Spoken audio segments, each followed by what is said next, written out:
Hello guys, WhatsApp, कैसे हैं आप लोग। आज हम लोग पढ़ेंगे एनर्जी ऑडिटिंग का एक भाग है टेक्नोलॉजी अपग्रेडेशन। अब टेक्नोलॉजी अपग्रेडेशन हम लोग को क्यों करना चाहिए।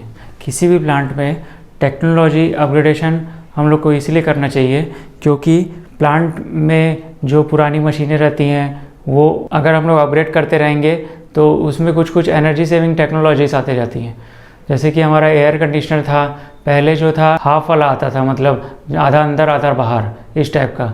आजकल पूरा क्या आता है, पूरा अंदर वाला आता है या पूरा बाहर वाला आता है। तो इसमें क्या क्या टेक्नोलॉजी अपग्रेडेशन हुआ, जैसे कि अभी 3 स्टार 4 स्टार 5 स्टार तक आ गया है। इससे 3 स्टार 4 स्टार का मतलब क्या है कि वहाँ पे एनर्जी सेविंग हो रहा है। एनर्जी सेविंग से ही रिलेटेड रहता है 3 स्टार या 4 स्टार, ठीक है। यहाँ पे एनर्जी सेविंग का टेक्नोलॉजी आया तो हम लोग अगर पुराना ही एयर कंडीशनर लगा के रखते तो हम लोग को एनर्जी सेविंग मिलता क्या, नहीं मिलता। इसीलिए हम लोग को टेक्नोलॉजी को अपग्रेड करना पड़ा। इसी तरह प्लांट में भी हम लोग बहुत सारी मशीनें रहती हैं, उनकी टेक्नोलॉजी को अपग्रेड करना पड़ता है।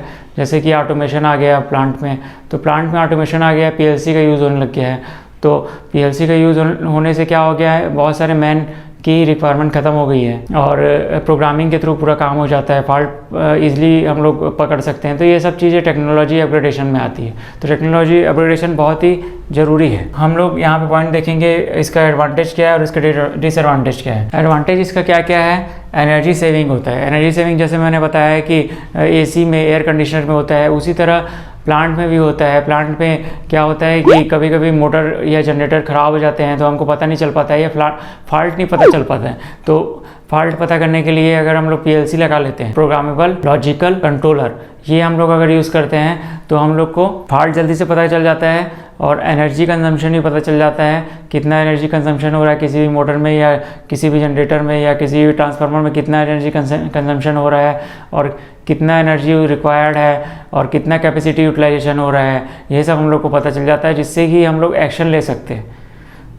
और एनर्जी जो है वो सेव कैसे हो जाता है, एनर्जी सेव इस प्रकार होता है कि कैपेसिटी यूटिलाइजेशन अगर हम लोग को पता चल जाता है तो हम लोग कैपेसिटी यूटिलाइजेशन के जरिए वहाँ पे अपना मैनुअल एक्शन बढ़ा सकते हैं।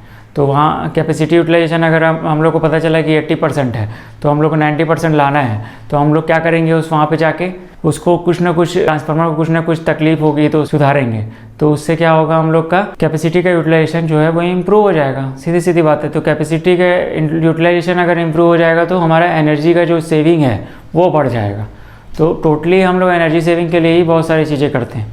तो ये भी एनर्जी सेविंग का ही पार्ट है, एनर्जी ऑडिट का ही एक पार्ट है, ठीक है। डिसएडवांटेज क्या है इसका, लॉन्ग टर्म प्रोजेक्ट है ये और बहुत ही ज़्यादा इसका कॉस्ट जो है वो बहुत ही ज़्यादा हाई है। लॉन्ग टर्म प्रोजेक्ट कैसे है, कभी भी हम लोग को पीएलसी अब लगाना है, टेक्नोलॉजी जो हम लोग की पहले थी मैनुअल टेक्नोलॉजी, तो उसको हम लोग को हटा के पीएलसी लगाना है, ऑटोमेशन करना है। तो ऑटोमेशन के लिए कुछ टाइम लगता है, थोड़ा बहुत टाइम लग जाता है ऑटोमेशन के लिए, क्योंकि ऑटोमेशन करने के लिए आपको पूरा सेटअप करना पड़ेगा, वायर का सेटअप करना पड़ेगा, प्रोग्रामिंग का सेटअप करना पड़ेगा, पैनल का सेटअप करना पड़ेगा।